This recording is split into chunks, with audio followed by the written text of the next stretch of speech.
Good morning all of you. Page 165। मेरा आप लोगों से पहला क्वेश्चन ही यही है कि इनटैंजिबल एसेट्स का कॉस्ट ऑफ एक्विजिशन क्या होता है। इनटैंजिबल एसेट्स का कॉस्ट ऑफ एक्विजिशन होता है अगर आप परचेज करेंगे तो परचेज प्राइस, अगर आप परचेज नहीं करेंगे तो इसका कॉस्ट हो जाएगा निल।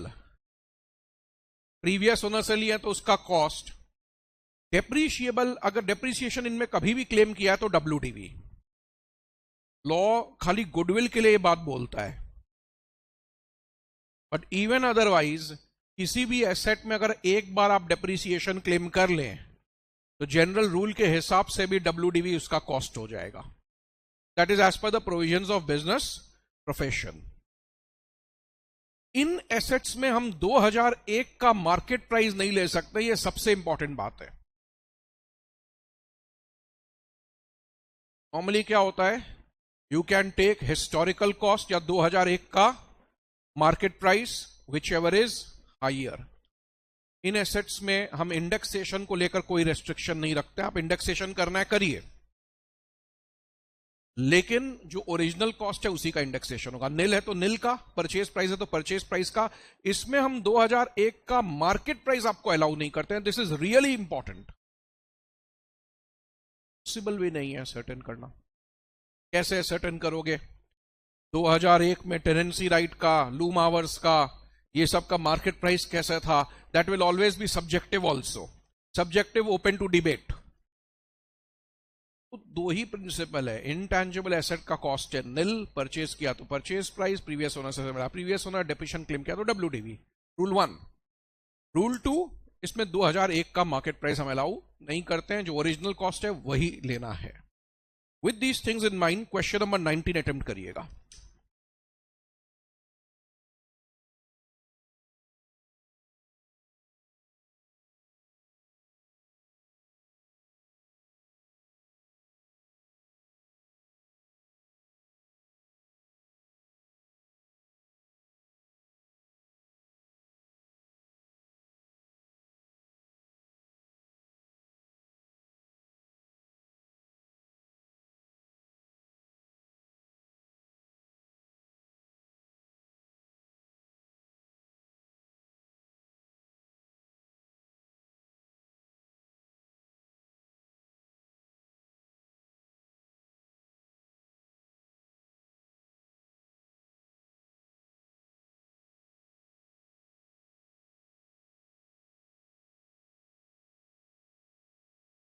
X surrendered his tenancy right to landlord for 12 lakhs after 15 years of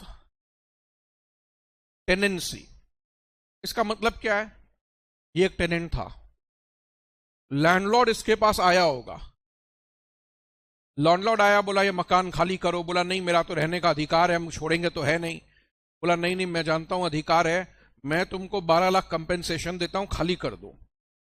तो 12 लाख कंपेंसेशन देकर खाली कर देता है, लिखित वे में लिख देता है, लिख लेता है, डिक्लेरेशन, एग्रीमेंट कर लेता है कि मेरा टेनेंसी राइट यहां पर खत्म हुआ, मेरा टेनेंसी राइट यहां पर खत्म हुआ। तो आपका टेनेंसी राइट क्या हुआ? ट्रांसफर हो गया। कैसे ट्रांसफर हो गया? Because if you see, transfer का डेफिनेशन में रेलिंक्विशमेंट भी आता है। रेलिंक्विशमेंट मतलब अपना कोई हक छोड़ देना। कंपल्सरी एक्विजिशन को भी हम लोग ट्रांसफर मानते हैं। 151 उस समय ना, ये डेफिनेशन में हम लोग डिटेल में गए नहीं थे, तो सैलरी में भी होता था ना। सैलरी में फर्स्ट क्लास में बोला था, सैलरी में अलाउंस आता है, परक्विजिट्स आता है, प्रॉफिट इन लिeu ऑफ सैलरी आता हो, तो मैंने समझाया नहीं था उस समय। मैंने कहा नहीं, दो टॉपिक समझ लेंगे, वही चीज है। ट्रांसफर में रेलिंक्विशमेंट आता है, अपना एसेट, अपने राइट को, अधिकार को छोड़ देना, वो भी ट्रांसफर है। कंपल्सरी एक्विजिशन लास्ट डे पढ़े थे, वो भी ट्रांसफर है। That is how it works. यहां पर फुल वैल्यू ऑफ कंसिडरेशन है 12 लाख। कॉस्ट या इंडेक्स कॉस्ट निल है, तो LTCG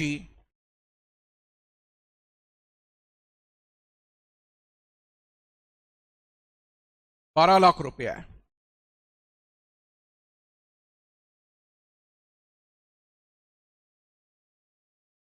LTCG 12 लाख रुपया है।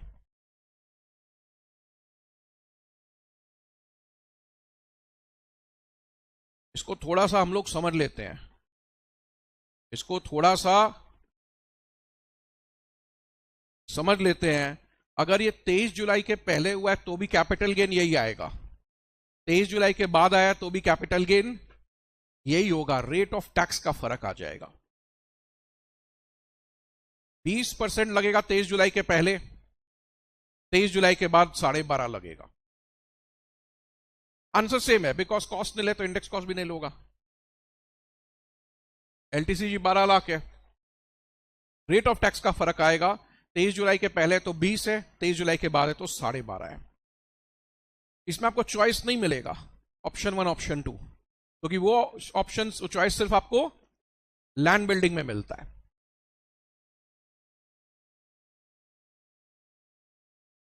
इसने अपना बिजनेस का गुडविल 8 लाख में बेच दिया, जो उसने 1 लाख में कभी खरीदा था 2000 में, और 2001 का मार्केट प्राइस 1.15 है, बट हमें तो 1 लाख ही लूंगा, मार्केट प्राइस ले नहीं सकते हैं। पेपर में सपोज डेट्स नहीं दिया हुआ है तो आप कोई भी एजम्पशन कर सकते हैं। मेरा एजम्पशन है यहां पर, यहां लिखना होगा assuming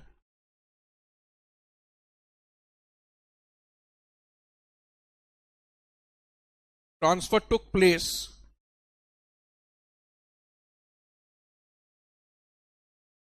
on or after 23rd July 23/7/2024, on or after 23/7/2024, the rate of tax shall be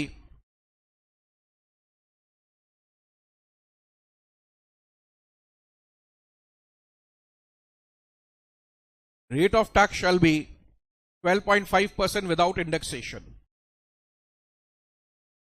12.5% without indexation.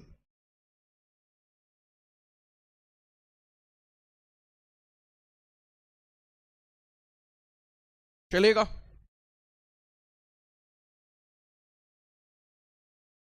आगे बढ़ना पसंद कर रहा हूं।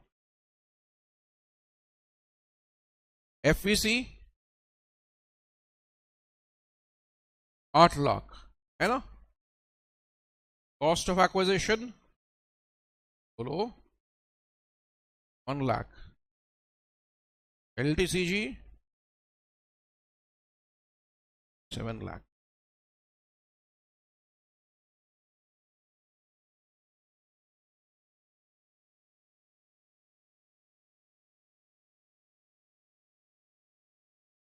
फ्री बताइए,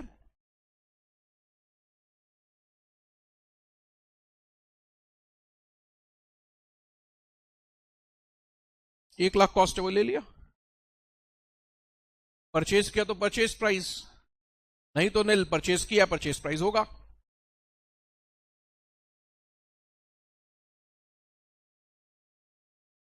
In point 2, what would be your answer if instead of goodwill of business we have goodwill of profession?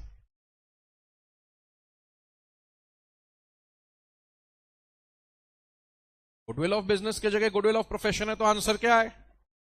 Same answer, because यहां goodwill of business और goodwill of profession लिखा हुआ है।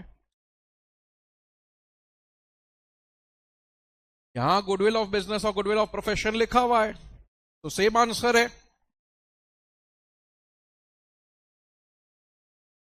चलेगा ना?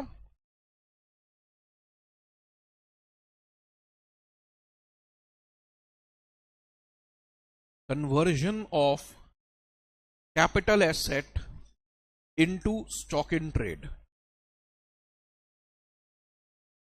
Explain this. Just read the heading and explain me कि topic क्या है। I am not telling you कि डिस्कशन प्रोविजन का करिए, टॉपिक क्या है? Conversion of capital asset into stock in trade.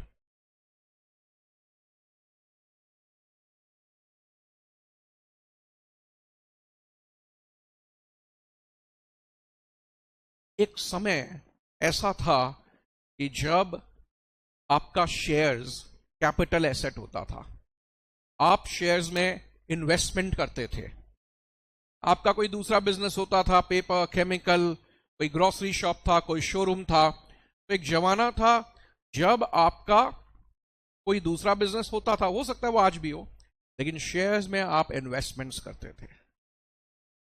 धीरे धीरे आपने अपना रिसर्च करना चालू किया, बहुत सारी चीजों को स्टडी किया, और आपको लगा नहीं, शेयर्स का तो फुल फ्लेजेड बिजनेस कर सकते हैं। शेयर का ही परचेज करना, सेल करना, ट्रेडिंग का काम करेंगे हम। तो आपके बैलेंस शीट में जो चीज इन्वेस्टमेंट था, अब वही आपके बैलेंस शीट में स्टॉक इन ट्रेड बन गया है। What was earlier your capital asset has now become a stock in trade. Yes. So balance sheet में पहले वो इन्वेस्टमेंट्स में आता था, अब वो बैलेंस शीट में आएगा स्टॉक इन ट्रेड। और भी संभव है, रियल एस्टेट में पहले आप इन्वेस्टमेंट्स करते थे, अब आप रियल एस्टेट का ही काम करेंगे, तो that has become your stock in trade. Clear है ना ये बात? गवर्नमेंट बोल रहा है अगर आपका capital asset stock in trade बन जाता है तो ट्रीटमेंट कैसे होगा। ये प्रोविजन उसी के बारे में डिस्कस कर रहा है। मैं आपको रिक्वेस्ट करता हूं 1, 2 और 3 खुद से रीड करिए।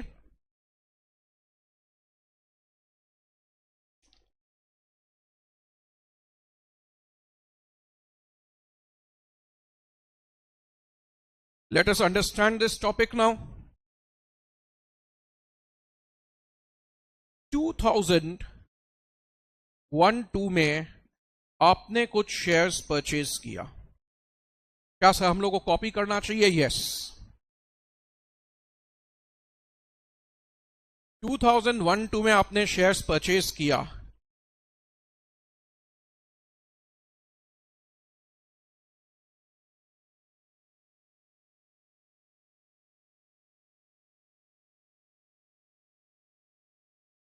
as an investment, as an investment,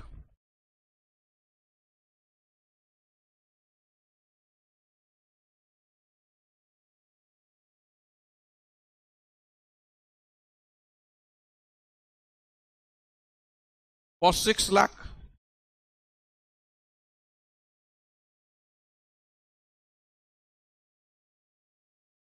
$2,012-13 में this is converted to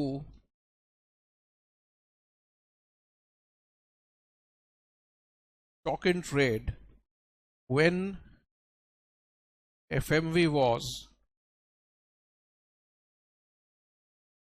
12 lakh.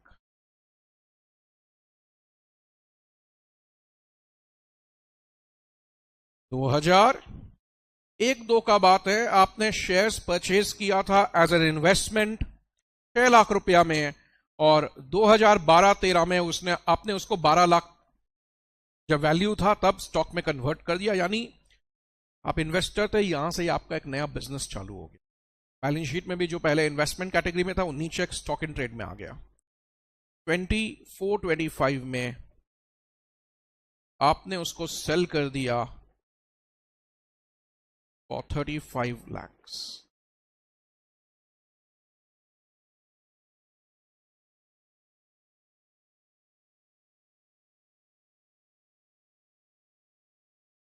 $24-25 में आपने उसको सेल कर दिया फॉर 35 lakhs.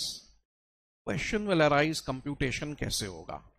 मैं आपको सीधा बताता हूं, ये लॉजिक भी आपको समझ में आएगा इसका। गवर्नमेंट बोल रहा है जब तक ये कैपिटल एसेट था वहां तक का प्रॉफिट कैपिटल गेन में चला जाए। यानी 12 - 6 कैपिटल गेन, फिर तो स्टॉक बन गया, तो 35 - 12 हो गया business profession. Is no rush, logic लगा के सोचो, जब तक ये कैपिटल एसेट था वहां तक का प्रॉफिट कहां डालूंगा? Capital gains. जिस दिन ये स्टॉक इन ट्रेड बन गया, आगे का प्रॉफिट कहां डालना चाहिए? Business profession. That is how it works.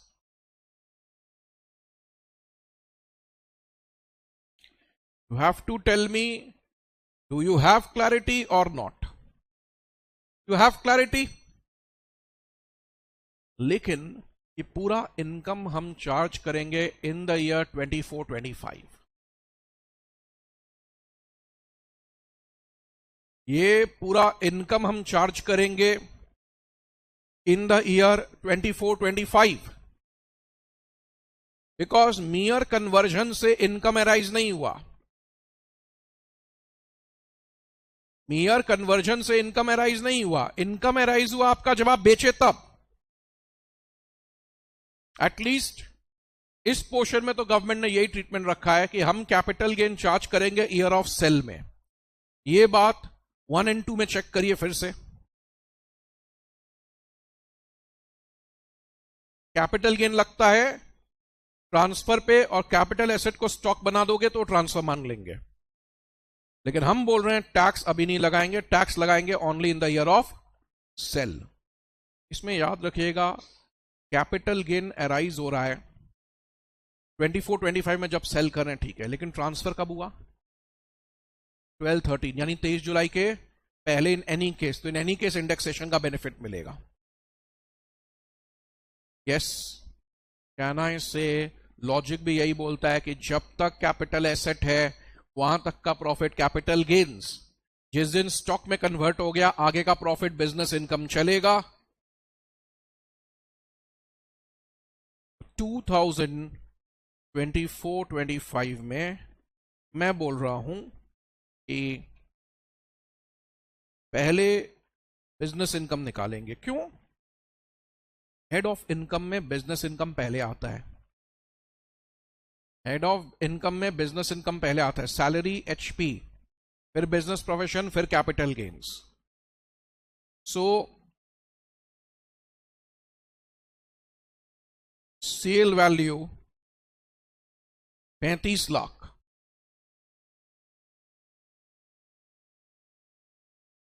Cell value 35 lakh,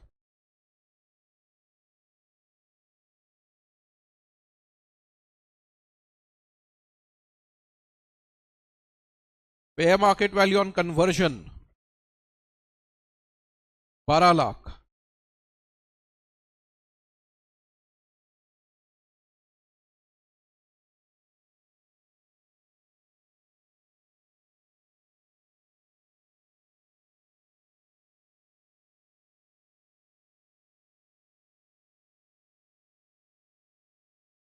so PGBP is 23,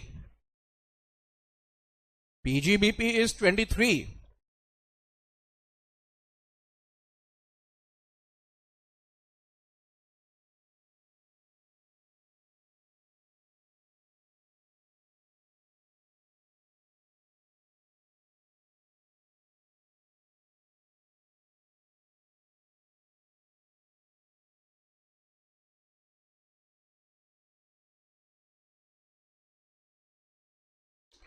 capital gains में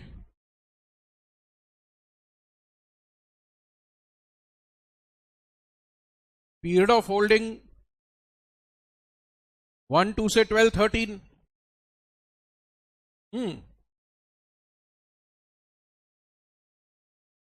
नहीं मिलता है। बिजनेस प्रेशर में दो इज नो इंडेक्सेशन। मैं कैपिटल गेन्स का बात कर रहा हूं, कैपिटल गेन में तो मिलेगा, 23 जुलाई के पहले ट्रांसफर हुआ है।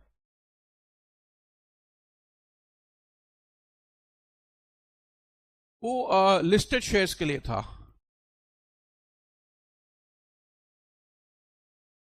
Fair market value on a full value of consideration,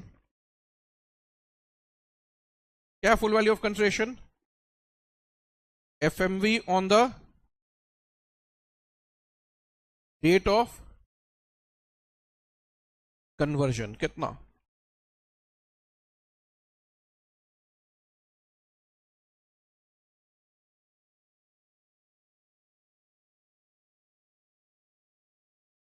fair market value on the date of conversion 12,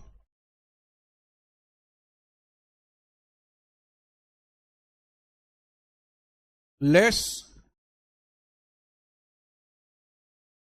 index cost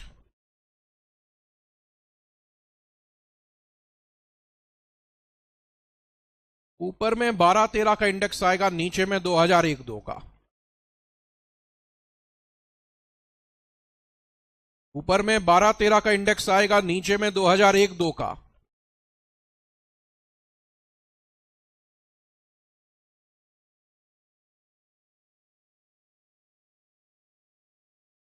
to 200 bye, वाह,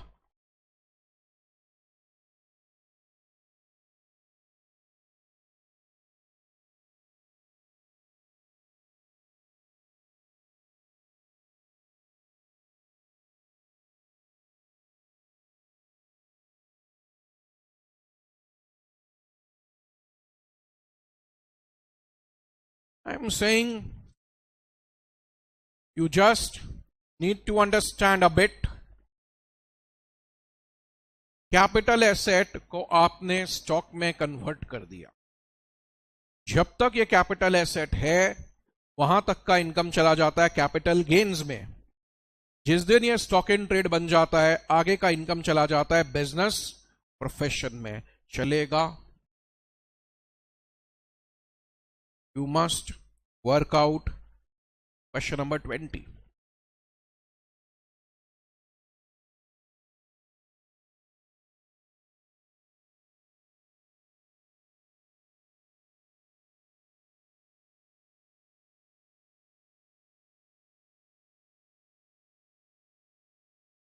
Take your time and work out question number 20.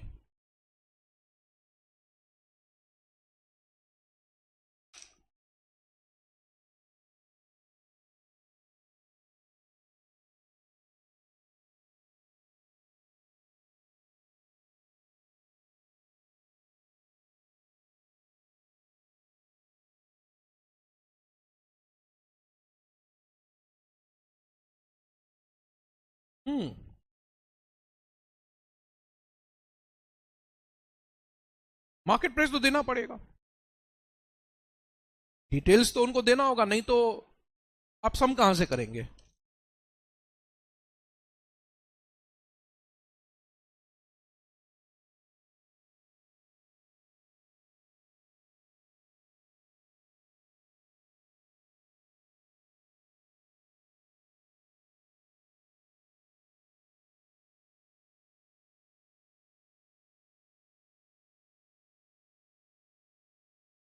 Take your time.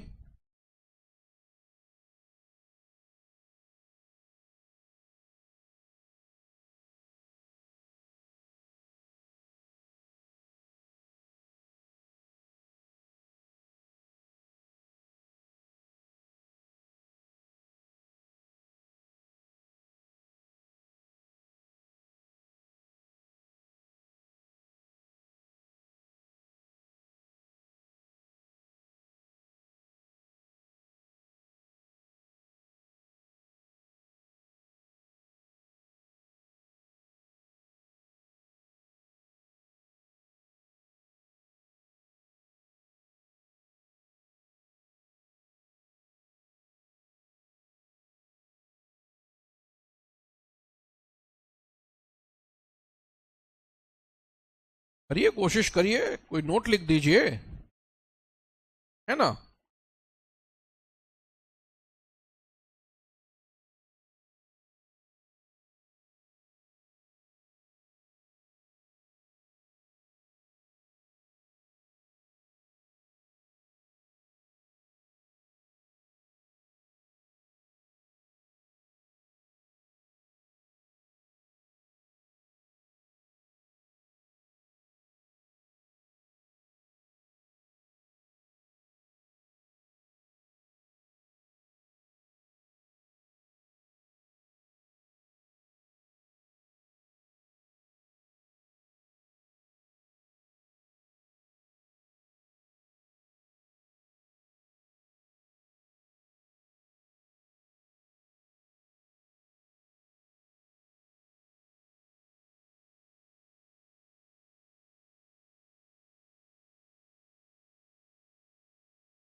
Please do try.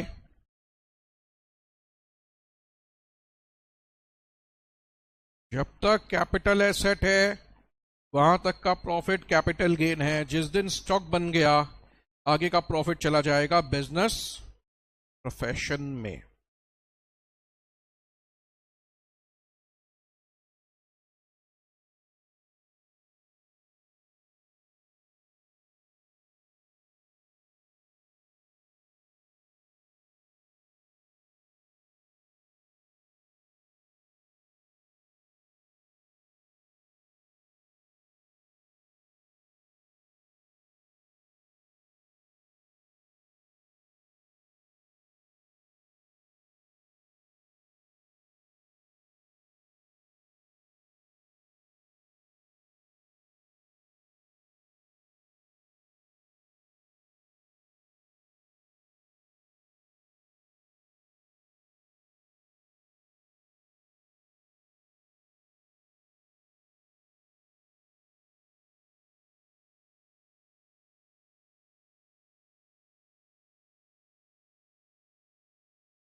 So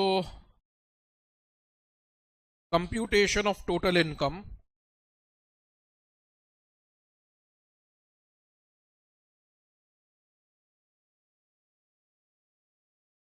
for assessment year 25-26.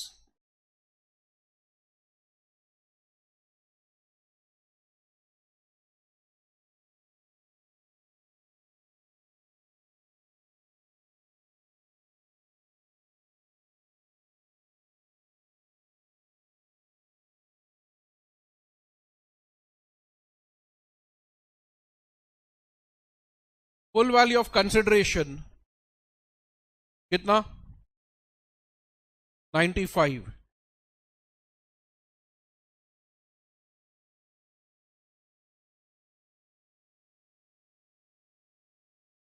FMV on conversion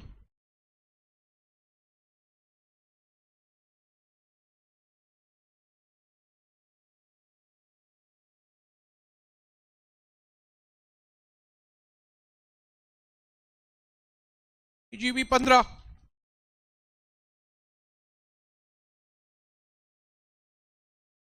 capital gain बताओ।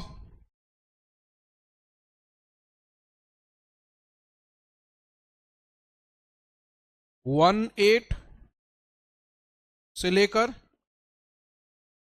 1710। मतलब एक चीज confirm है कि capital gains जहां तक concern है हमको इंडेक्सेशन करना पड़ेगा बिकॉज लॉन्ग टर्म है और जुलाई के पहले है। कितना एफवीसी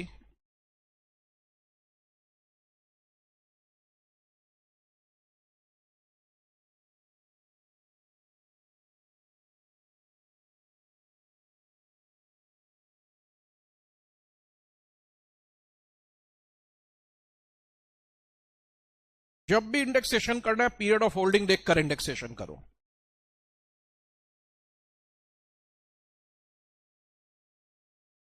टू 8 5 4 7 0 1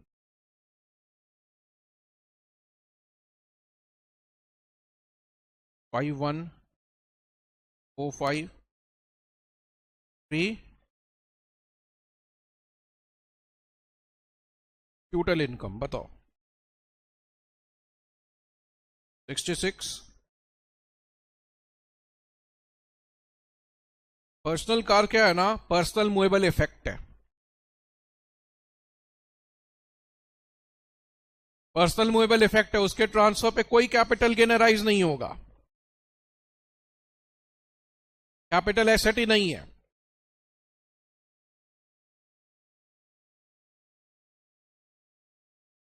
हाँ हाँ नोट देना होगा, मैं लिखा रहा हूं, मैं वेट कर रहा हूं। देखो ऐसा है ना कि इस सब में तो मियरली कन्वर्जन किया, तो ऐसे भी कन्वर्जन के समय कोई इंप्लीकेशन होता भी नहीं है, इंप्लीकेशन बेचते समय होता है। आज तो शेयर्स में भी अगर इस साल कन्वर्ट करके छोड़ दे तो आप क्या बोलेंगे, अभी कोई ट्रीटमेंट नहीं होगा, जब बेचेंगे तब ट्रीटमेंट होगा। ये थोड़ा ध्यान रखिएगा। मान लो शेयर्स में भी सेम काम करे तो आपका कोई सोल्यूशन करने का बनता नहीं है 24-25 के लिए। आप 24-25 के लिए बोल के छोड़ देंगे कि देखो ये ट्रांसफर है लेकिन बेचते समय इनकम राइज होगा, तो अभी मेरे को कोई ट्रीटमेंट करने का आवश्यकता नहीं है। Are you okay?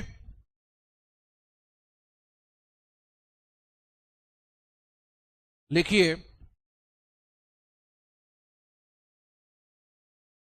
Personal car is a personal movable effect. Personal car is a personal movable effect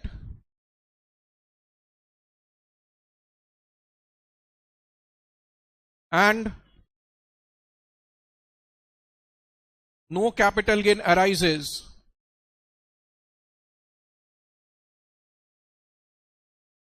on its transfer. No capital gain arises on its transfer.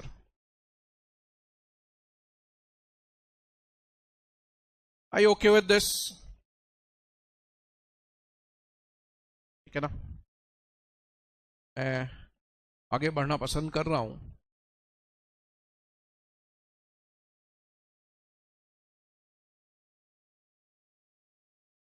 We have, on the other hand, stock in trade.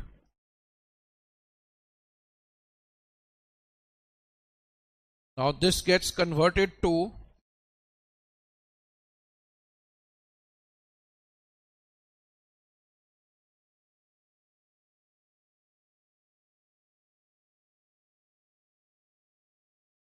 capital asset.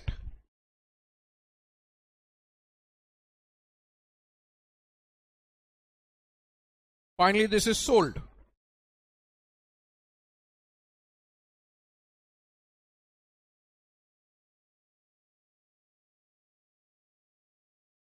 एक stock in trade है हमारे पास, हमने उसको capital asset में convert किया और finally क्या किया? बेच दिया। उल्टा होगा, जब तक स्टॉक इन ट्रेड है वहां तक का प्रॉफिट बिजनेस इनकम है। जिस दिन कैपिटल एसेट बन गया आगे का प्रॉफिट कैपिटल गेन्स होगा। हाँ या ना? फॉर एग्जाम्पल 5 लाख था, ये 9 लाख था और ये 12 लाख में बिका। This is PGBP, this is capital gain subject to indexation if applicable. ठीक है, लेकिन इसमें सबसे बड़ा इंप्लीकेशन क्या है? ये कोई खास चैलेंज नहीं है, जब तक स्टॉक इन ट्रेड है बिजनेस इनकम है, जिस दिन कैपिटल एसेट बन गया कैपिटल गेन्स है, ये बिल्कुल भी चैलेंज नहीं है। इसमें मेन बात दूसरा चीज ध्यान रखने का, आप कॉपी कर लो फिर मैं बता रहा हूं।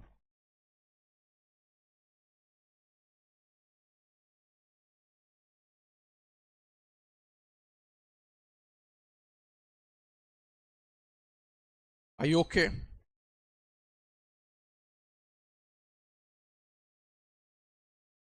देखिए ऐसा है, what you need to understand, capital asset जब स्टॉक इन ट्रेड में कन्वर्ट होता है, इनकम अराइज होता है फाइनल सेल के ईयर में। हाँ या ना? लेकिन यहां ऐसा नहीं है। यहां पर क्या हो रहा है, जब तक स्टॉक इन ट्रेड है तब तक बिजनेस इनकम है, उसके आगे का कैपिटल गेन है, लेकिन जिस दिन कन्वर्ट करेंगे उसी दिन पीजीपी अराइज हो जाएगा और फिर जब बेचोगे उस दिन खाली कैपिटल गेन अराइज होगा। There is a mark difference, there is a mark difference. एक है conversion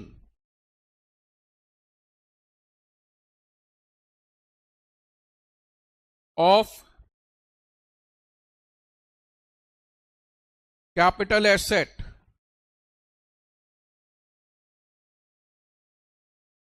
to stock in trade,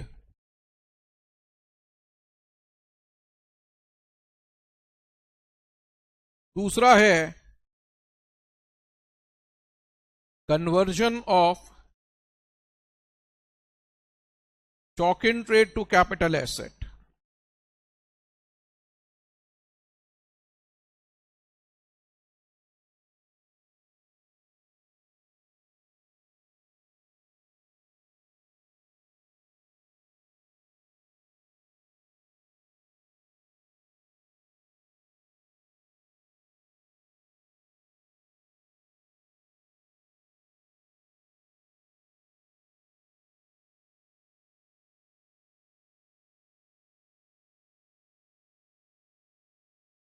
धीरे धीरे कॉपी करना, हाँ, रश मत करना।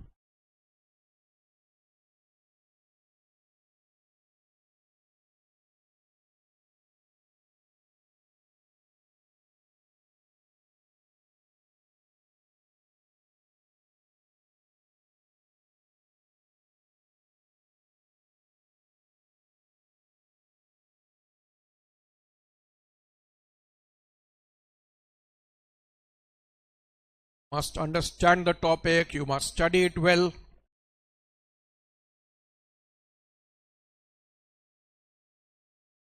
Both capital gains and PGP shall arise in the year of actual sell.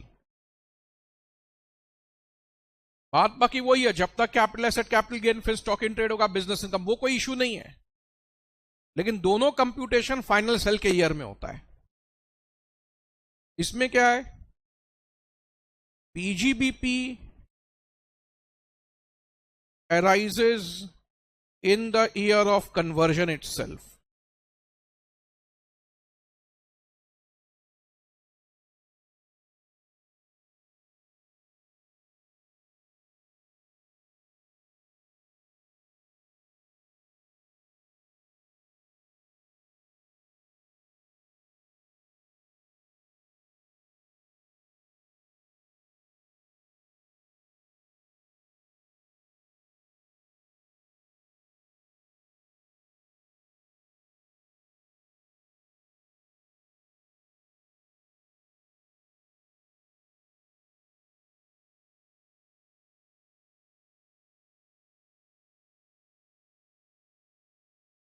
अब अपना समय ले रहे हैं, टॉपिक को जो है स्टडी कर रहे हैं, and then you are attempting question number 21।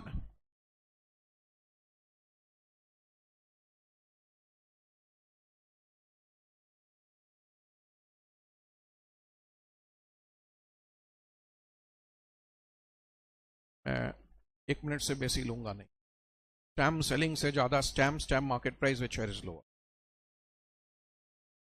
Slump sale में बिजनेस बिक गया, the market value is the consideration and the cost is asset minus liability. No indexation, no revaluation, कुछ नहीं करना है ये सब।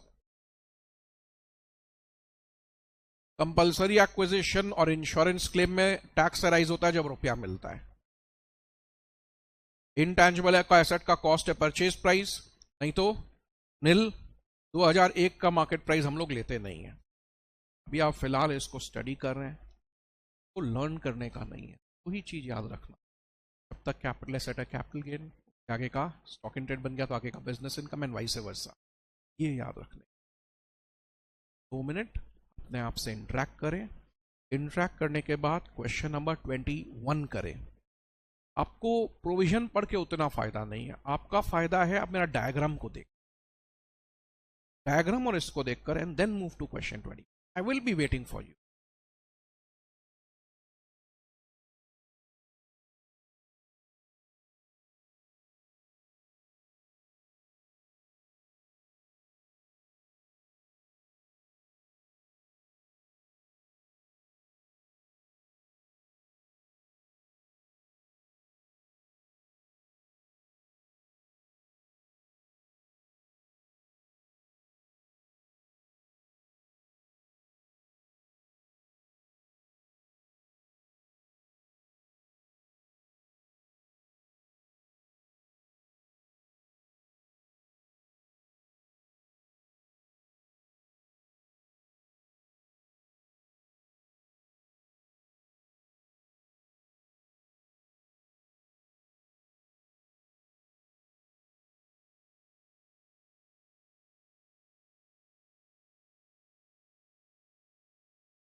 तो इसमें मैं समझता हूं the computation is quite simple.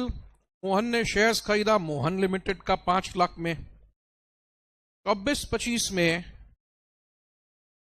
दोनों 24-25 में ही हुआ है नहीं? तो पीजीबीपी क्या होगा? चलो 6 - 5 1, कैपिटल गेन क्या होगा? 7 - 6 1। ये ऐसे भी शॉर्ट टर्म है,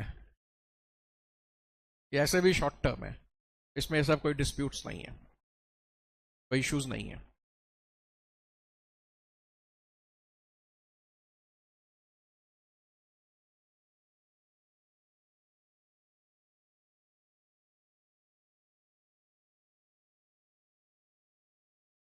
ओनली फ्यू से आई विल प्रोसीड अहेड। इसमें और क्या दिखाएं?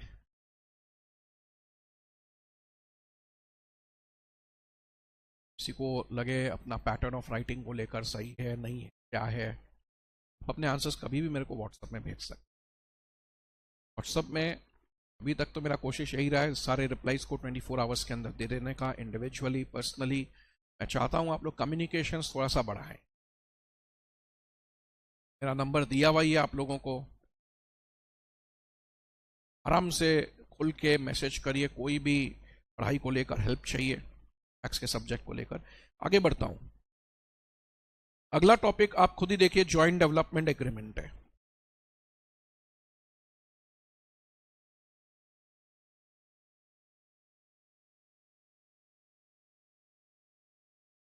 राइट, नेक्स्ट टॉपिक क्या है? Joint development agreement. Joint development agreement में कहानी क्या है? ये है हमारा लैंड ओनर,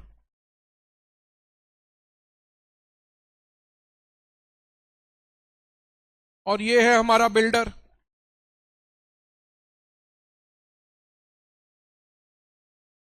समझ रहे मेरे बातों को? ये है हमारा लैंड ओनर, ये है हमारा बिल्डर।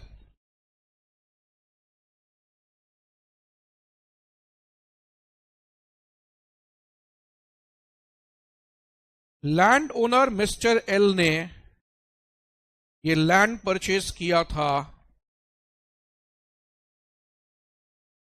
50 लाख रुपीस में।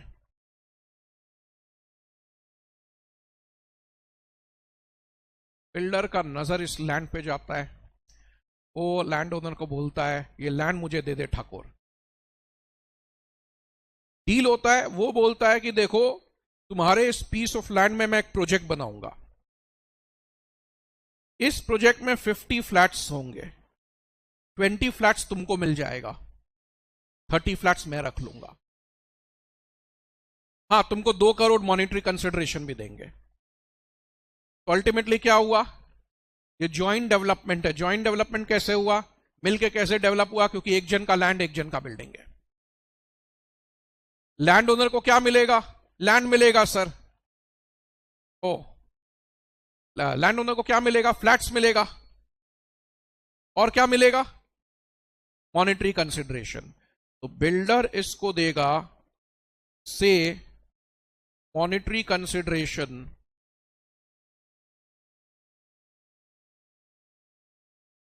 इक्वल 75 लाख लेते हैं, प्लस 20 फ्लैट्स। 20 फ्लैट्स का वैल्यू क्या करेंगे? स्टैंप वैल्यू निकाल लेंगे।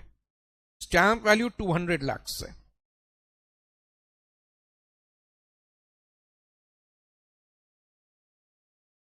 स्टैंप वैल्यू कितना है? मतलब एक एक का 10-10 लाख है, सिंप्लिसिटी के लिए लिया। आज के दिन तो आपको 10 लाख में इतना भी नहीं मिलेगा, एक रूम भी नहीं मिलेगा। तो anyway 200 lakh is a stamp duty value. अभी क्या है, लैंड ओनर बिल्डर के पास गया और ये दोनों में डील हुआ कि ये जॉइंट डेवलपमेंट होगा, तुम्हारा लैंड मेरा बिल्डिंग। तुमको 75 लाख कंसिडरेशन दे देंगे और 2 करोड़ का फ्लैट्स दे देंगे, इतना सारा फ्लैट्स जिसका वैल्यू 2 करोड़ है। कैपिटल गेन कितना होना चाहिए? 275 - 50। हाँ या ना? ऑफकोर्स वो इश्यूज होगा 23 जुलाई के पहले है, बाद में इंडेक्सेशन, वो अलग चीज हो गया, बट अदरवाइज 275 लाख से -50। इसमें एक प्रॉब्लम था so far as individual HUF is concern. ये काफी सारे प्रोजेक्ट्स क्या हो रहे थे ना, किसी आदमी ने ऐसा सोचा ही नहीं था। उसका तो एक पुराना मकान था, पुराना बाड़ी था, जो एक समय कोने में आता था रिमोट एरिया में, आज वो सिटी के एकदम बीचों बीच आ गया और उसका लैंड का मैसिव एप्रिसिएशन हो गया।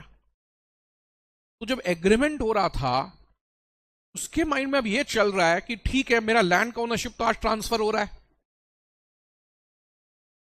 मॉनिटरी कंसिडरेशन 75 लाख है, और जो फ्लैट्स मिल रहे हैं उन सब का कीमत 10-10, 20-20 करोड़ होता था। अब बताओ कैपिटल गेन कब एराइज होता है?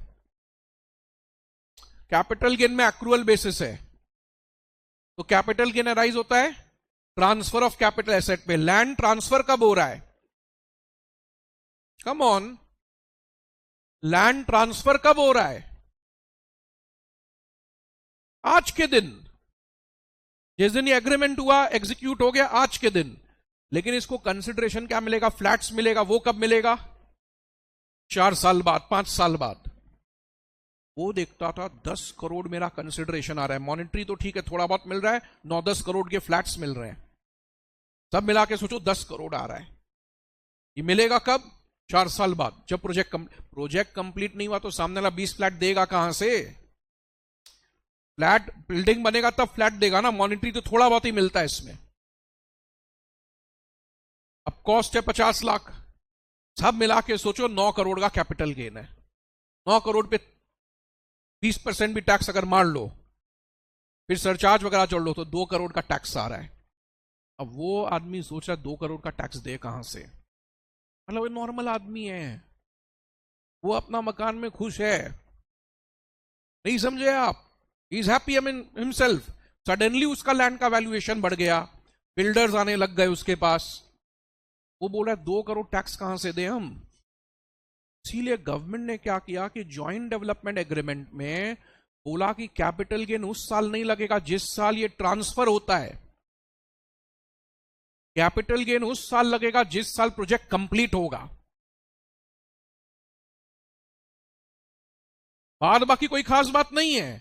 आपका कंसिडरेशन 275 है, cost is 50, 225 is capital gain. Indexation वगैरह होगा, वो देखेंगे। लेकिन कैपिटल गेन हम जब लैंड जा रहा है तब चार्ज नहीं करेंगे, जब प्रोजेक्ट कंप्लीट होगा तब चार्ज करेंगे। आपको एक जेंटल रिमाइंडर देता हूं, इस मॉनेटरी कंसिडरेशन में बिल्डर 10% टीडीएस काटेगा। इसको फ्रेश लर्निंग लेना, ये मत सोचना मेरा तो टीडीएस किया हुआ है, नहीं नहीं, वो सब मत सोचना मैं भूल गया ना। फ्रेश लर्निंग लेना, अभी से लर्न हो जाएगा, ठीक है ना? इसमें बिल्डर क्या करता है? मॉनेटरी कंसिडरेशन में 10% टीडीएस काटता है, यानी 75 लाख का 10%। So how this will work, how this will work? So I am saying joint development agreement में it should happen somewhat like this.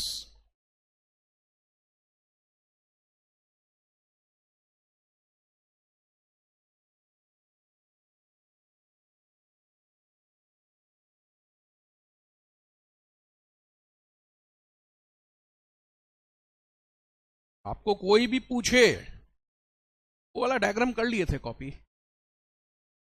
आपको कोई भी पूछे जॉइंट डेवलपमेंट एग्रीमेंट क्या है, आप बोलना एक जन का लैंड है और एक जन का बिल्डिंग है। इसमें होता क्या है, सैलरी और हाउस प्रॉपर्टी में टॉपिक्स है ना, रिपीटेडली आते हैं, समझे? डेली जीएवी निकल रहा है, daily municipal tax, interest, transaction minus, और हर सम में आ रहा है, वो सेम है ना, वो कंटिन्यूस बेसिस पे याद रहता है। अब वही चीज सैलरी में भी होता है, वही चीज बिजनेस प्रोफेशन में काफी हद तक होता है, पूरा नहीं लेकिन काफी हद तक। लेकिन capital gain is the only head of income जिसमें शुरू का पोर्शन डेली रिपीट होगा, लेकिन जो स्पेशल केसेस हैं वो अलग अलग हैं। टफ नहीं है लेकिन अलग अलग हैं। आपको बेसिक्स को तो ग्रिप में लेना है, बिकॉज वो हर सम में रिफ्लेक्ट हो रहा है, जो फर्स्ट वाला क्लास था। बाकी जो है डेली 2-2 करके स्पेशल केस करते सर कैसे करें? इंटरेक्ट करो उसमें, कोई थ्योरी आना नहीं है, इंटरेक्ट करो, सम सॉल्व करो। 1 मिनट ले रहा हूं, ये मैं बोलना बहुत जरूरी समझता हूं। आप ऐसे भी करो लेकिन लिख कर करो। जब तक आप लिखोगे नहीं, आपका ब्रेन सेल साइंटिफिकली चीजों को एब्जॉर्ब नहीं करता है। आपका ब्रेन सेल चीजों को साइंटिफिकली एब्जॉर्ब नहीं करता है, इसीलिए लिखना जरूरी है। भले ही ऐसे लिख लो, क्योंकि यू विल आर्ग्यू सर इतना टाइम कहां है हमारे पास कि हम एक एक सम लिख कर करें। फिगर स्क्रिबल करो, बट मियरली सम्स देखना, you will understand the topic, लेकिन वहां सम नहीं बनता है। फिर you can try in our test. Capital gain to arise in the hands of, बोलो, land owner in the year when project is completed। Project complete हो रहा है, पता कैसे चलेगा? हाँ, सर्टिफिकेट लगेगा, कॉर्पोरेशन देता है आपको।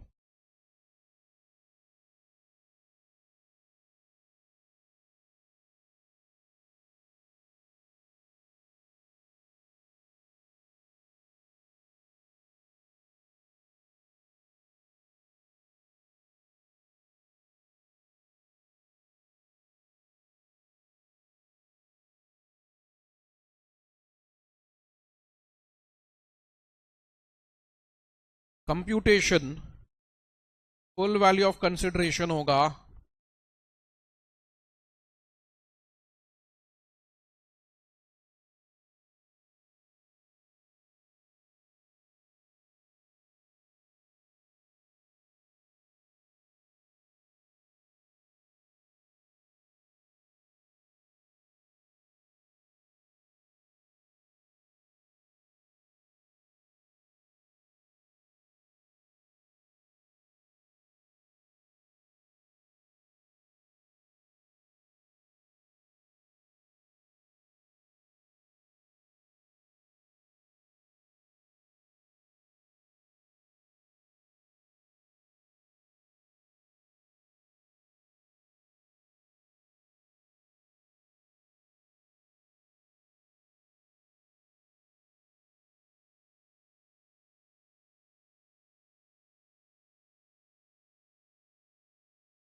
ठीक है। Now, you have to do is, मैंने इंडेक्सेशन नहीं किया, of course it will be subject to indexation, those things will be there. What you have to do is, ये ओरिजिनल प्रोविजन है, मैंने इसको शॉर्ट करके यहां कर दिया है। आप कैसे भी कर लो, आई डोंट केयर, ठीक है ना? अल्टीमेटली ये इंपॉर्टेंट है। तो एग्जाम में यही देख के जा, हाँ एकदम क्लियर, यही देख के जाना। मेन तो थ्योरी लिख दिया, अभी question number 22 you must study. Theory पढ़ लो एक बार, इसको पढ़ो, वो सब आपका choice, but question number 22 becomes relevant over here. You must check, I am waiting. हाँ, घर में भी जो लोग देख रहे हैं, आप लोग टाइम डिवोट करो, then you learn.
R is a real estate developer.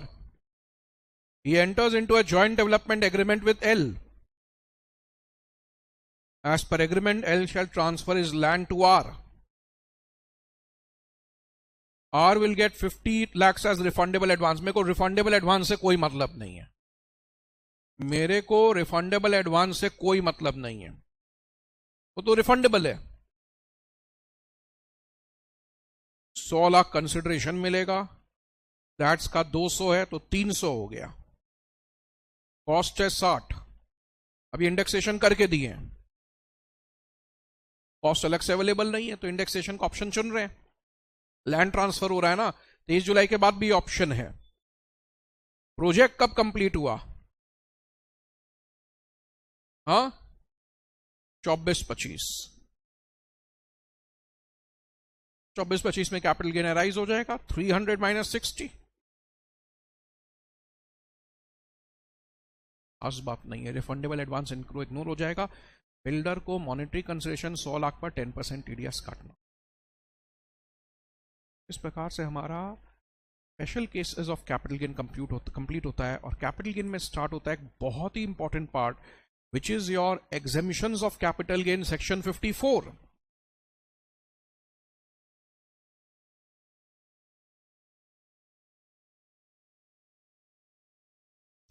Chapter तो बड़ा ही है, ये बड़ा चैप्टर है. It's like PGBP. पीजीबी जितना बड़ा है, सैलरी जितना बड़ा है, चैप्टर टफ नहीं है अगर आप शुरू से घर में पढ़ते आए हैं. अभी क्या हो रहा है, कैपिटल एसेट्स जो है हमारे नेशन का वेल्थ है.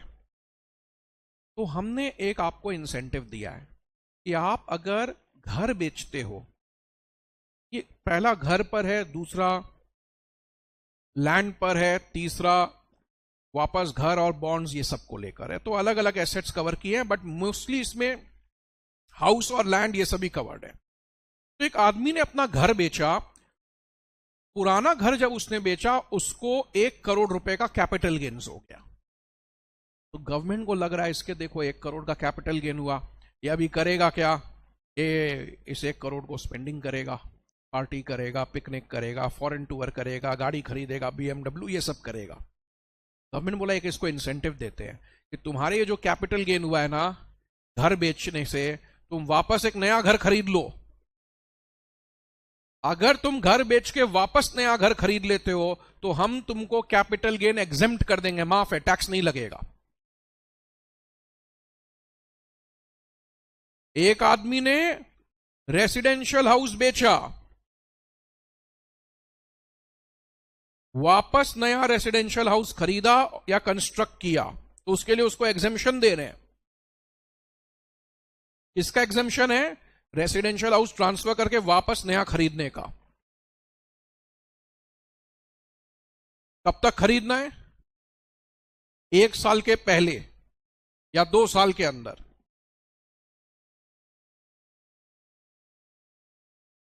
कंस्ट्रक्शन 3 साल में करना है. कंस्ट्रक्शन 3 साल में करना है. इस समय तो देना होगा ना. घर कोई आपको शॉपिंग मॉल में तो मिलेगा नहीं. आप अपने मनपसंद का घर खरीदना चाहेंगे, तो हमने कहा नया घर जो है आपको 2 साल के अंदर खरीदना है. या कंस्ट्रक्शन कब तक करना है? 3 साल तक. सोचो, एक आदमी ने 16 सितंबर 2024 को एक घर बेचा.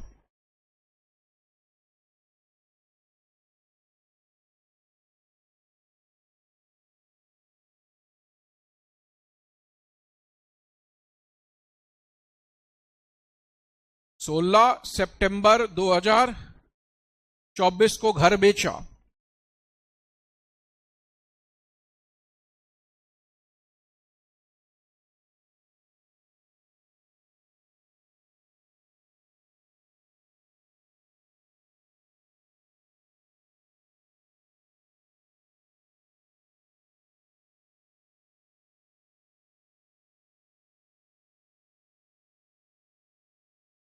उसने नया घर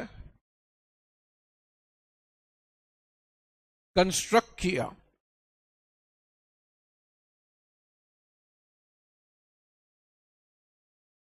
घर बनाएगा, कंस्ट्रक्ट करेगा, लगेगा ना 3 साल के, ऐसे ही बन जाएगा। उसको रीजनेबल टाइम दो, उसको रीजनेबल टाइम दो। तो उसको हम लोगों ने 3 साल दिया कंस्ट्रक्शन करने के लिए। तो एक आदमी ने घर कंस्ट्रक्शन किया which is taking 3 years, purchase किया,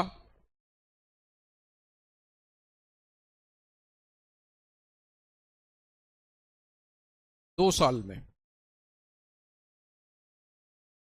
तो एक आदमी घर बेच रहा है, घर बेच के उसने नया घर 3 साल में कंस्ट्रक्ट किया या परचेज 2 साल में किया, हम उसको एग्जेम्पशन देंगे।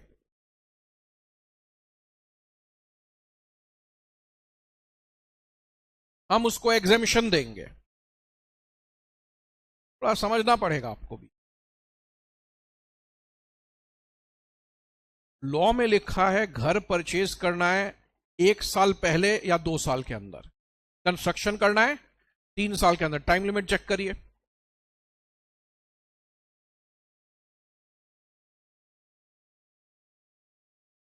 थ्योरी चेक करो, थर्ड कॉलम। स्टूडेंट मेरे को बोलते हैं सर ये चीज नहीं समझ में आता है कि परचेज 1 साल पहले करना है, ये बात नहीं समझ में आता है।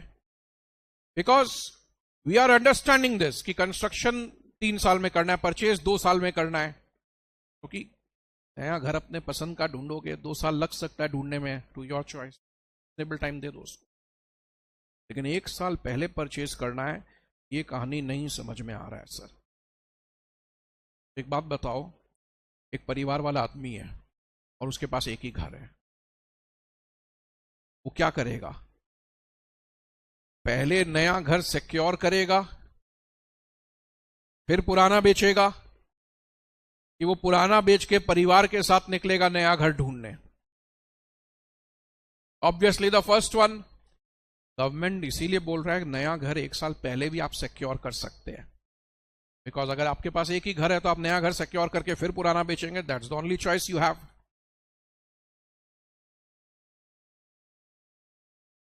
बड़ा फैमिली है,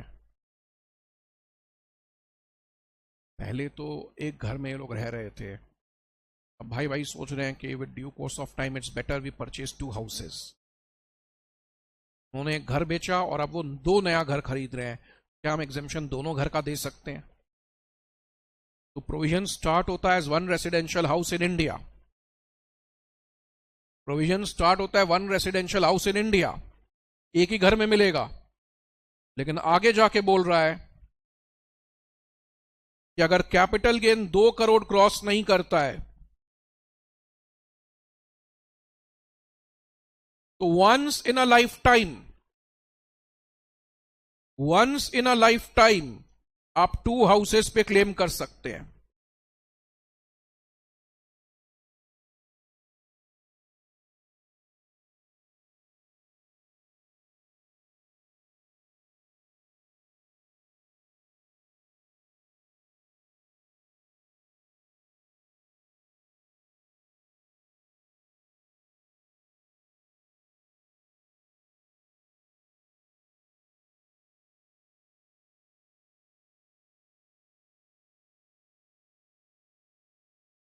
सेक्शन 54 का एग्जेम्पशन हम दे रहे हैं इंडिविजुअल और एचयूएफ को।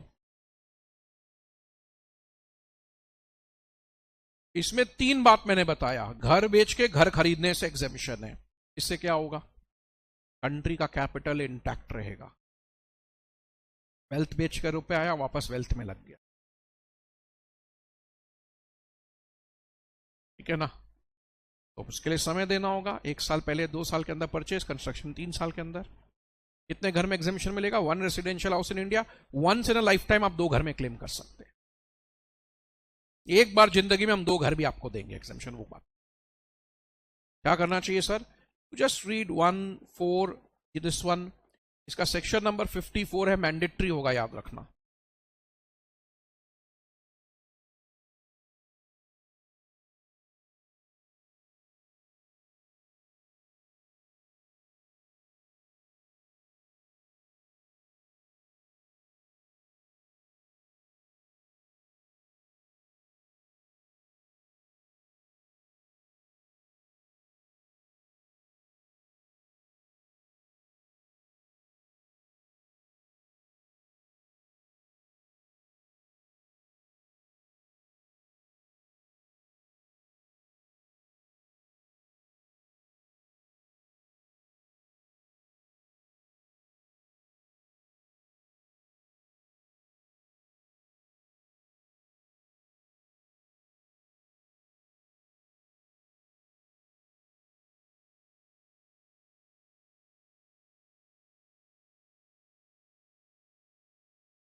Can I proceed?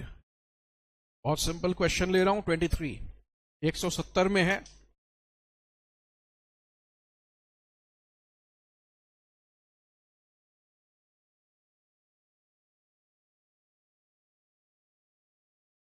एक सौ सत्तर में है क्वेश्चन 23।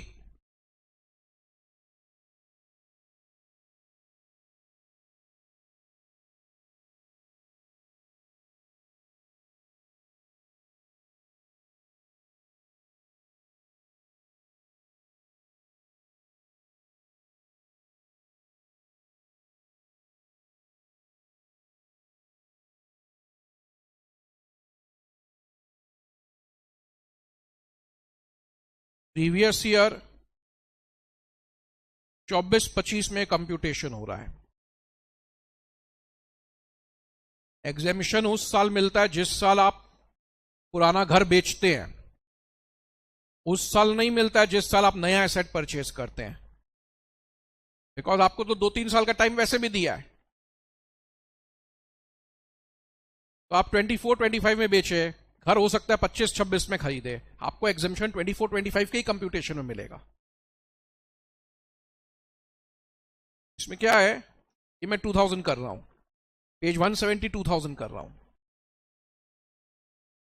2000 में खरीदा है ऐसा मान रहा हूं, रेट चेंज किया मैंने। हाँ, अभी बताओ ट्रांसफर कब हुआ है?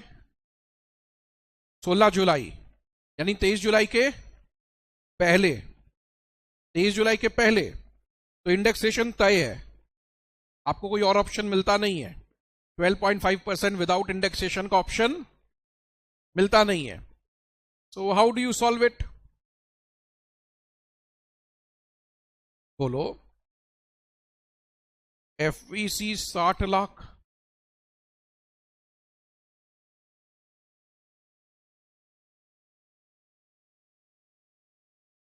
कंसीड दैट।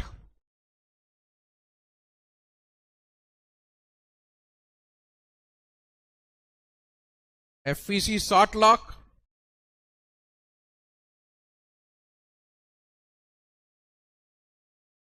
Index cost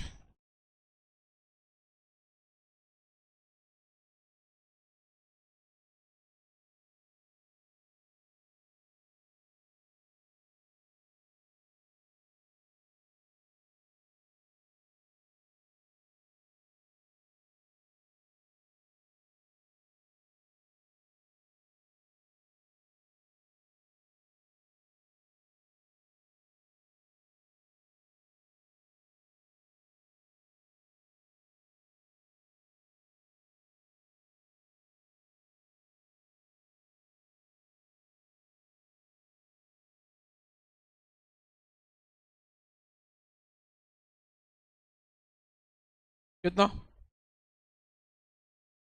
50।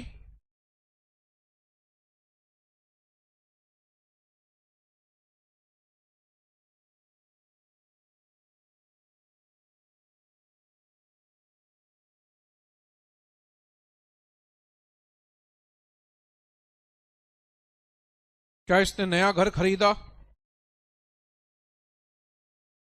एक या दो? जनरल रूल है एक ही घर में आपको एग्जेम्पशन मिलेगा, लेकिन अगर कैपिटल गेन 2 करोड़ क्रॉस नहीं करता है तो once in a lifetime 2 घर ले सकते हैं। ऐसा नियम इसलिए है क्योंकि गवर्नमेंट को मालूम है ज्वाइंट फैमिली है। ड्यू कोर्स में क्या होता है, सोचो भाई भाई है, नाउ दे आर एजेड 65-70, उनका भी परिवार है, वो सोचते हैं कि नहीं अब 2 घर ले लेते हैं। एक बार जिंदगी में आप 2 हाउस का एग्जेम्पशन ले सकते हैं। देखिए फिर से पढ़िए पॉइंट 4 थ्योरी का। रीडिंग रीडिंग बहुत जरूरी है। 1, 4 और टाइम लिमिट फिर से पढ़िए, स्पेशल फोकस 4 पे रहेगा।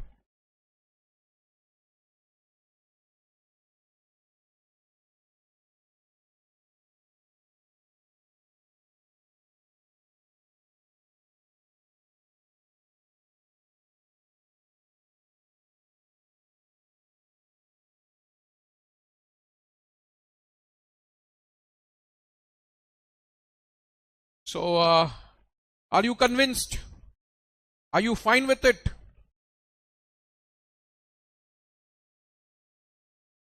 cost of 2 residential houses purchased since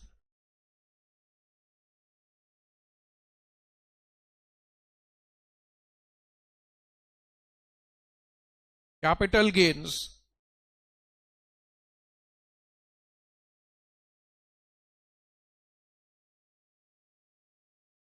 does not exceed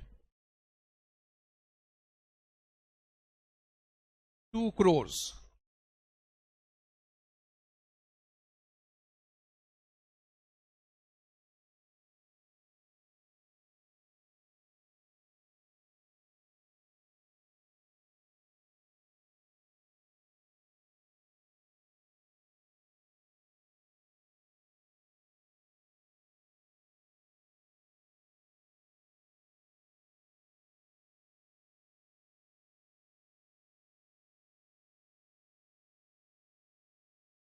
कितना है? 16 lakh.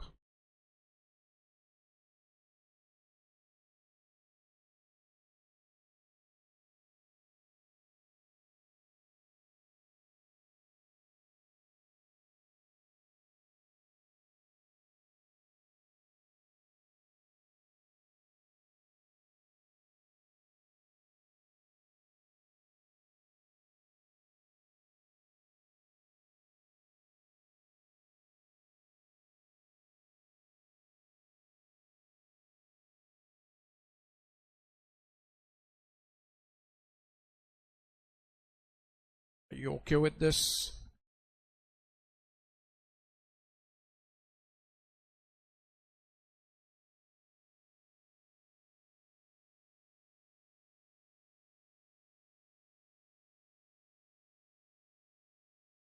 You will work out 24A. 24 में 4 समय आपको 24A करना है. प्लीज पूछिए. ये रिटर्न का कॉन्सेप्ट 24A के बाद आ जाएगा, 24B में.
सो अगेन ट्रांसफर आप देख सकते हैं जुलाई के पहले ही हुआ है, 23 जुलाई के पहले. तो if I answer this question 24A,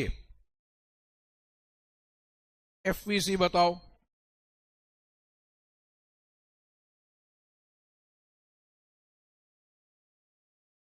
$3 lakhs.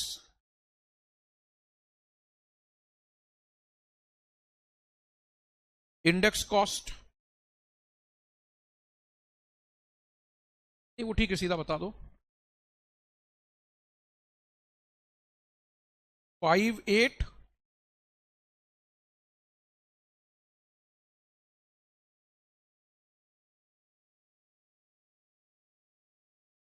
बोलो.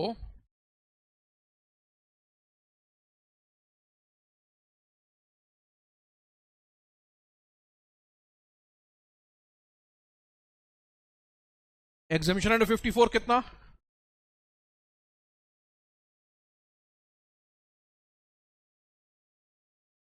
4 लाख होगा.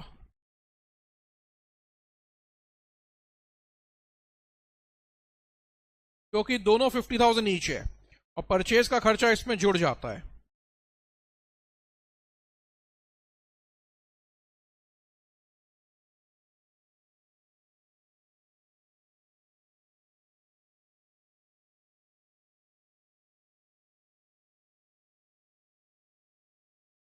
बोलो.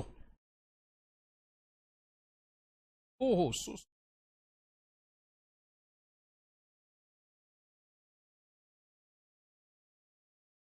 फ्री.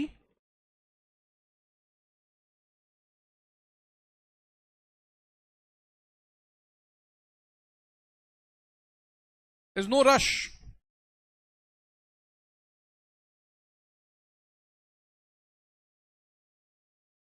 348 आपने बोल दिया, हम ध्यान नहीं दिए.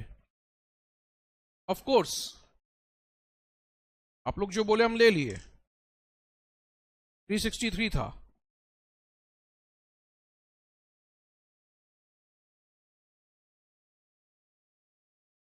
फाइव फोर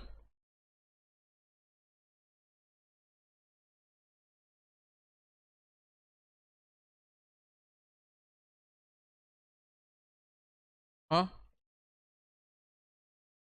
ट्रिपल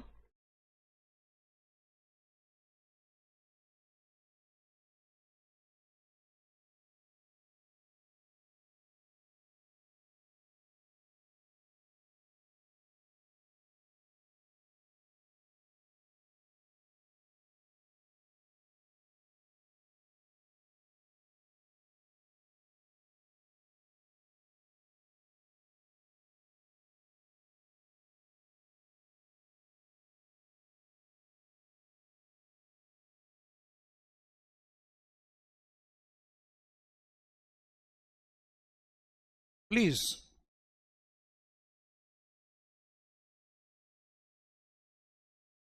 एक ही हाउस खरीदा है लेकिन उसने रजिस्ट्रेशन और ब्रोकरेज दिया 50,000 ईच, तो ये तो कॉस्ट में जुड़ जाएगा. ठीक है.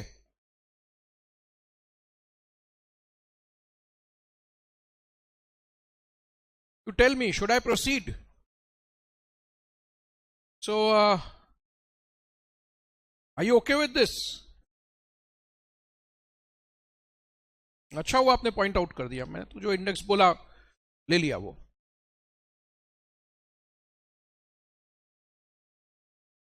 क्लैरिटी है यहां तक?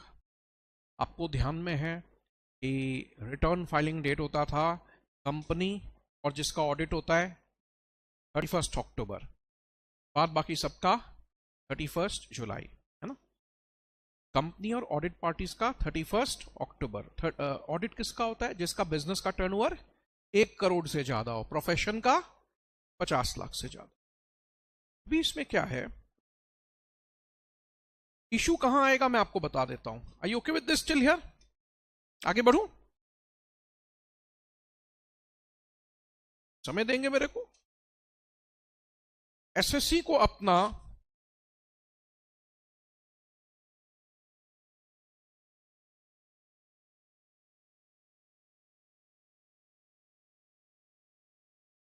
रिटर्न फाइल करना है 31 जुलाई 25 को। मैं रिपीट करता हूं, एसएससी को अपना रिटर्न फाइल करना है 31 जुलाई 25 को। उसको तो समय दिया गया 2 साल और कंस्ट्रक्शन के लिए दिया गया है 3 साल। मान लीजिए ये डेट तक उसको घर नहीं मिला, रिटर्न फाइलिंग डेट तक घर नहीं मिला। रिटर्न फाइलिंग डेट तक मिल जाए तब तो बहुत ही अच्छा है, बिकॉज जिस समय मैं कंप्यूटेशन कर रहा हूं उस समय मेरे नॉलेज में है कि मैंने घर खरीदा है, प्रमाण दे सकते हैं। अब आज आपको रिटर्न फाइल करना है और उस दिन तक तो घर खरीदा ही नहीं है। आज आपको रिटर्न फाइल करना और उस दिन तक घर खरीदा नहीं है। तो पूछा कैपिटल गेन कितना? आपने कहा सर 0। बोला 0 कैसे कैपिटल गेन? बोला सर घर खरीद लेंगे। ऑफिसर बोलता है हमें कैसे पता कि आप घर खरीदोगे कि नहीं? वो कैसे पता? बोला नहीं सर, अच्छी खरीद लेंगे। चलेगा नहीं। Following my point, that's the challenge. Challenge ये है कि आपने 2 साल का समय दिया है परचेज में, कंस्ट्रक्शन में 3 साल तक। रिटर्न फाइलिंग डेट तक घर खरीद लिया तब तो बहुत ही अच्छा बात हो जाता है, लेकिन रिटर्न फाइलिंग डेट तक खरीदा नहीं तो करें क्या? एसएससी बोल रहा है कैपिटल गेन 0, ऑफिसर बोल रहा है नहीं तुम्हारा कैपिटल गेन 25 लाख है, मानो 25 लाख। बोला नहीं सर मैं तो घर खरीद लूंगा। बोला मेरे को कैसे पता? इसलिए मैं आपको एक बात बताता हूं, आप बैंक में जाइएगा, बैंक में करंट अकाउंट होता है, सेविंग्स अकाउंट होता है, फिक्स डिपॉजिट्स होता है, रिकरिंग डिपॉजिट होता है, बैंक में और एक अकाउंट होता है capital gain account. Actual provision ये है कि रिटर्न फाइलिंग डेट तक घर खरीदना है या कंस्ट्रक्ट करना है। रिटर्न फाइलिंग डेट तक घर खरीदना है या कंस्ट्रक्ट करना है, या फिर अगर रिटर्न फाइलिंग डेट तक परचेज कंस्ट्रक्शन नहीं हुआ किसी बैंक में जाना।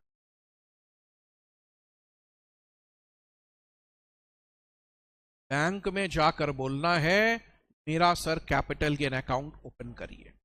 बैंक ओपन कर देगा। अब आपका 25 lakh long term capital gain था, 25 लाख कैपिटल गेन अकाउंट में जमा कर लीजिए।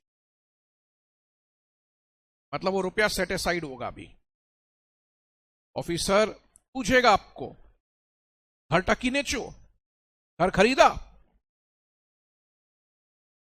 बोला सर घर नहीं खरीदा, लेकिन कैपिटल गेन अकाउंट में रुपया जमा कर दिया है। रुपया जमा कर दिया है, मैं घर खरीद लूंगा। क्या वो सेट असाइड हुआ है बैंक में? कैपिटल गेन अकाउंट गवर्नमेंट का ही एक प्रोविजन है, उसके हिसाब से खोला हुआ है, नो प्रॉब्लम। ऑफिसर क्या करता है, परचेज का टाइम लिमिट 2 साल है, कंस्ट्रक्शन का टाइम लिमिट 3 साल है। बोला डेली तो हम चेक करेगा नहीं, तो 3 साल बाद अकाउंट फिर से चेक करेगा। 3 साल बाद आपको बुलाए, 25 लाख जमा किया था, 25 लाख का एग्जामिशन भी तुमको दिया था। बोला हाँ सर। बोला घर खरीदा? यस सर, 24 लाख का। एग्जामिशन तो 25 लाख का दिया था, घर खरीदा 24 लाख का, 1 लाख अब वो सिबल कर। हमसे सुनते रूल 1 है घर बेच के घर खरीदने से एग्जामिशन है। रूल 1 है घर बेच के घर खरीदने से एग्जामिशन है। कब तक घर खरीदना है? 1 साल पहले, 2 साल के अंदर, या 3 साल में कंस्ट्रक्शन करना। एग्जामिशन कितने घर में मिलेगा सर? 1 घर में मिलेगा। Once in a lifetime 2 घर क्लेम कर सकते हैं।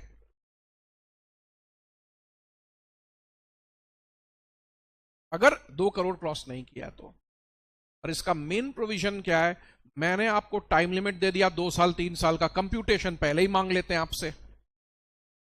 गवर्नमेंट बोल रहा है रिटर्न फाइलिंग डेट तक या घर खरीद लो, तब तो प्रमाण है। कंप्यूटेशन जब कर रहे हो उस समय तो पेपर्स हैं, कितने का घर खरीदा, ले लो एग्जामिशन। नहीं तो अगर रिटर्न फाइलिंग डेट तक अगर आप घर परचेज कंस्ट्रक्शन नहीं करते हैं तो कैपिटल गेन अकाउंट में रुपया जमा करिए। जितना जमा करेंगे उतना एग्जामिशन दे देंगे। 3 साल बाद अकाउंट चेक होगा। 25 लाख एग्जामिशन मिला हुआ है, सपोज 25 लाख जमा किया था, 25 लाख ले लिया।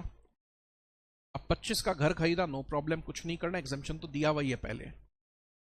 तब जितना आप घर खरीदते हैं रिटर्न फाइलिंग डेट तक उतना एग्जेम्पशन देते हैं। रिटर्न फाइलिंग डेट तक घर नहीं खरीदा तो कैपिटल गेन अकाउंट में जमा कर दो।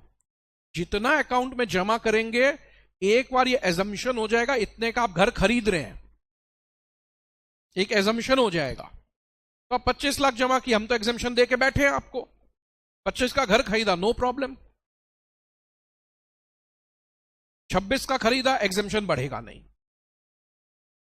वो 25 लेना था आप ले लिया, अब हम कुछ नहीं करना हमको।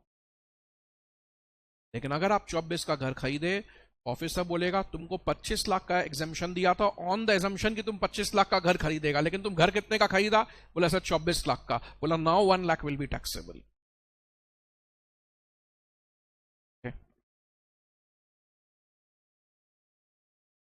एक बार रीडिंग बहुत जरूरी है। एग्जेम्पशन कितना मिलता आपको देखते हैं एक बार। डिवाइडेड बाय नहीं है ये, और है एग्जेम्पशन है जितना नया घर का कॉस्ट है या जितना रुपया रिटर्न फाइलिंग डेट तक कैपिटल गेन डिपॉजिट स्कीम में जमा किया हुआ हो। नीचे है फुल फॉर्म 5 नंबर में। इसीलिए बोल रहा हूं या घर खरीदना है या कैपिटल गेन अकाउंट में रुपया जमा करना है, उतने का एग्जेम्पशन हम देने को तैयार हैं आपको।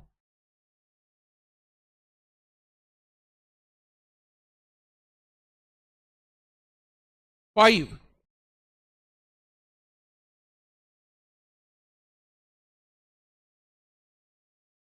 पढ़िए।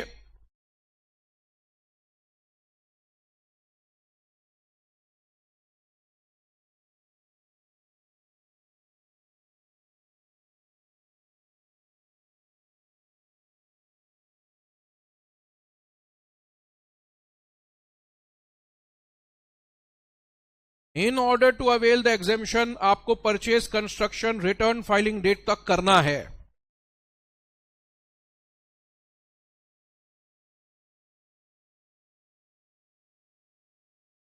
नहीं तो जितना रुपया कैपिटल गेन अकाउंट में जमा करेंगे उतना एग्जेम्पशन हम आपको दे देंगे।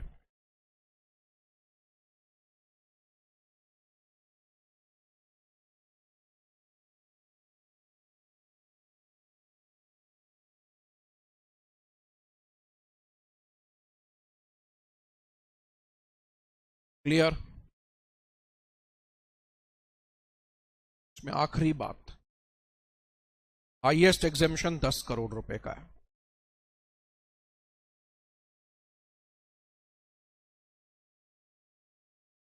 यू आर अ बिलियनर, एक घर बेचा, 15 करोड़ का कैपिटल गेन हुआ, दूसरे दिन 15 करोड़ का घर खरीद लिया।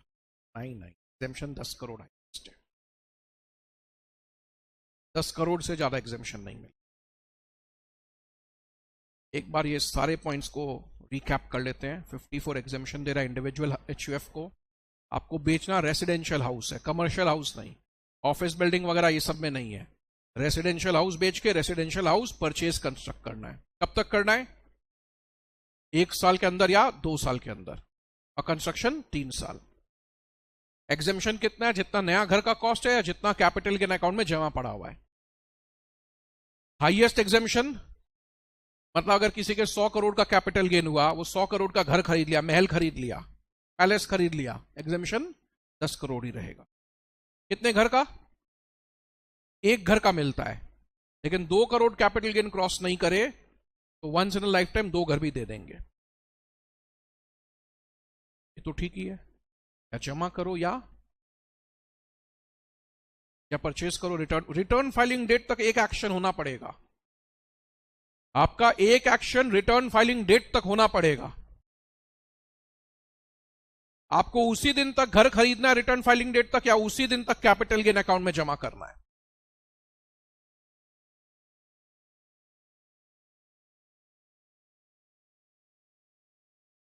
Amount remaining unused in capital gain account कब? After 3 years is taxable. 3 साल बाद जितना रुपया न्यूज है वो टैक्सेबल है।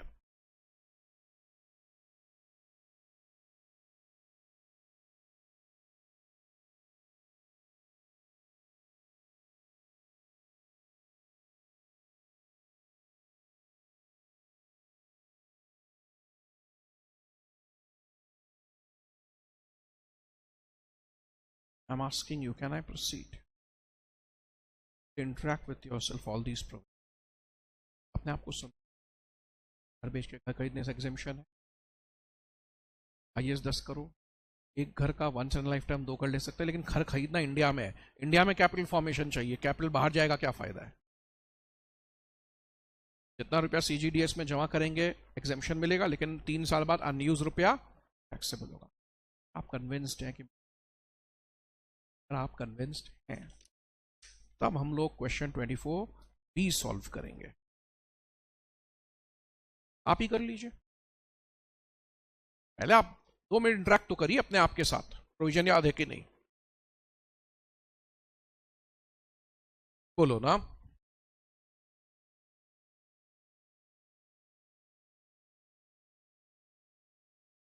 चलिए ठीक है, तो एक काम करते हैं, 24 बी में इस इश्यू का एड्रेस कर लेते हैं, अपने आप ही एड्रेस हो जाएगा 24 बी, क्योंकि फिगर्स रहेंगे ना, तो उस फिगर्स के साथ समझाना संभव होगा।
प्रीवियस ईयर जरूर लिखना।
यू हैव द फिगर ना, बोलो ना।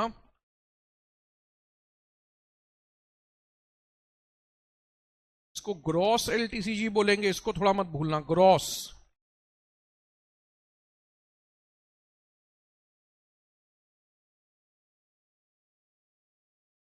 फोर्टी फोर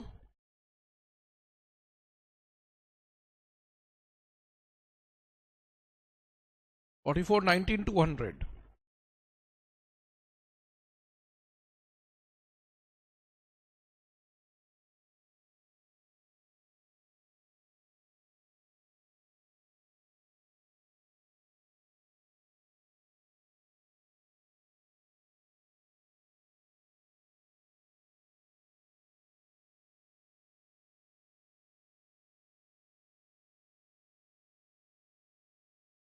यस, कितना जमा किया है? घर नहीं खरीदा लेकिन जमा कर लिया, वो भी हमारे लिए ठीक है।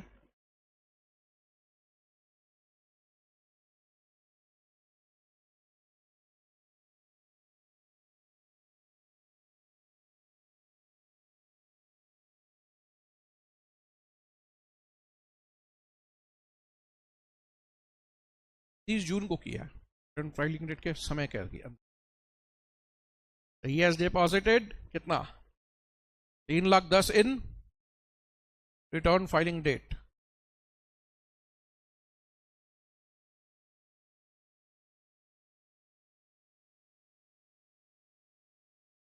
$41.19।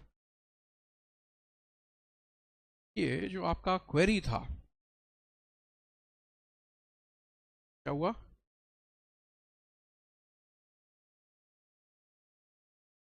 आपका जो क्वेरी था हाईएस्ट ऑफ 44,19,200 जमा कैपिटल गेन अकाउंट, उससे बेसिक कर भी नहीं पाए।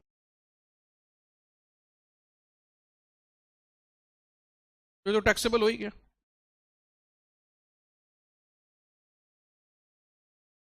अब ऑफिसर क्या बोल रहा है, मिलेंगे 3 साल बाद। 3 साल बाद क्या होगा, 27, 28, 27, 28, 3 साल बाद वो बोल रहा है आपको एग्जेम्पशन दिए थे, यूज किया रुपया, क्योंकि तो बात था, कमिटमेंट था कि एग्जेम्पशन देंगे, बट तुम भी घर परचेस किया ऐसा किया। कितने का, 2.5 लाख। बोला एग्जेम्पशन तो तुम 3,10 का लिया था, उतना का तो घर खरीदना था, 2.5 लाख का ही खरीदा है। चलो 60,000 रुपया टैक्सेबल होगा।